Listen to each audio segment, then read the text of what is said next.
Les gars, je vous avais dit quoi?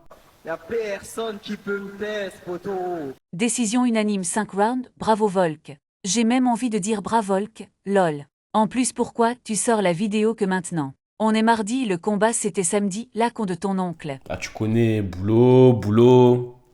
Arrête de mentir, t'es au chômage. T'as pas travaillé depuis 2016, sale bâtard. Aujourd'hui tu t'es réveillé à 18h. Et on sait très bien que si tu montres pas ta tête c'est parce que t'es moche. Tu ressembles à Prime Raoul Rosa Jr. avec le corps de Sean Woodson. Alors déjà, on dit Prime. Non les gars, sérieusement, est-ce qu'on peut parler de la taille stratosphérique des couilles d'Alexander Volkanovski? Le mec, il a passé 25 minutes à échanger dans la boîte avec l'un des mecs les plus dangereux de l'UFC dans ce domaine-là. Et il a gagné. Le combat, il s'est passé un peu comme ce que je pensais, ce que j'imaginais, ce que j'espérais aussi. Lopez déclenchait en premier, Volkanovski il restait dans la boîte, mais c'est lui qui touchait avant, parce qu'il était plus rapide et il avait un meilleur coup d'œil. Il a connecté un nombre de fois proprement, c'était un truc de ouf. Il a fait headbanger son petit mulet, là, on s'aurait cru un concert de Metallica. Mais Diego Lopez, il a fait quelques bons ajustements pendant le combat en vrai, notamment avec les uppercuts, parce que Volk il baisse beaucoup la tête, et c'est un peu la raison pour laquelle il avait pris des sales genoux contre Makhachev.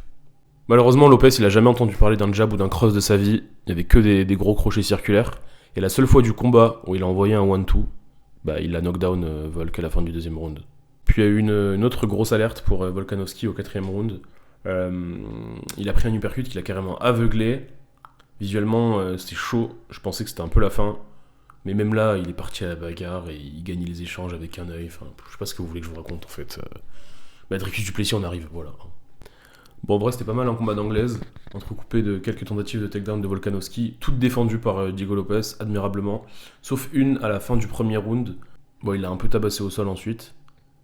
Mais ça, d'ailleurs, c'est un truc que je comprends pas. Avec Diego Lopez, on dirait qu'il est pas au courant qu'il a le droit de bloquer les coups en ground and pound, en fait. Je sais pas, à chaque fois qu'il prend des coups en ground and pound, on dirait que sa seule solution, c'est d'envoyer des soumissions sur son dos.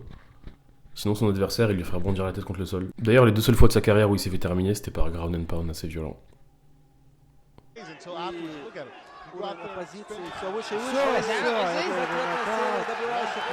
Donc paradoxalement, la guerre de Diego Lopez, c'est à la fois l'endroit le plus dangereux pour lui et pour son adversaire, parce qu'il a quand même des soumissions de ouf. Je vous invite à revoir son combat contre Evloev. En parlant d'Evloev, je pense que c'est la suite pour Volkanovski, la suite logique.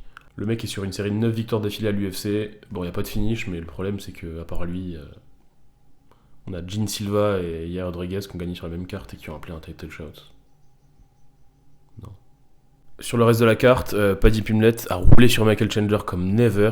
Comme never, la putain. Gene Silva a failli casser la nuque de Bryce Mitchell.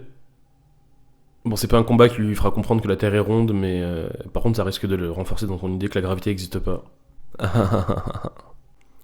On a l'ancien double champion du Bellator, Patricio Pitbull, qui a essayé de jouer au Mannequin Challenge face à Yair Rodriguez. Bon, spoiler, c'est pas une très bonne stratégie pour gagner des combats à l'UFC.